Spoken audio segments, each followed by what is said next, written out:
শুরু করি কাজ, আল্লাহর রহমতে মেলে সুখের সাজ। বিসমিল্লাহ বলে শুরু করি কাজ, আল্লাহর রহমতে মেলে সুখের সাজ। সালাম দিয়ে করি সবাইকে অভিবাদন, ভালোবাসায় ভরে যায় মন প্রাণ।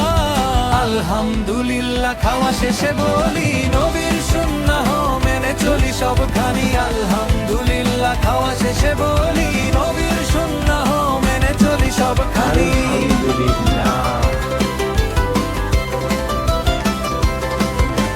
ডান হাতে খাই বসে বসে খাই, আল্লাহর পথে চলা সবারই চাই। ডান হাতে খাই বসে বসে খাই, আল্লাহর পথে চলা সবারই চাই। আলহামদুলিল্লাহ খাওয়া শেষে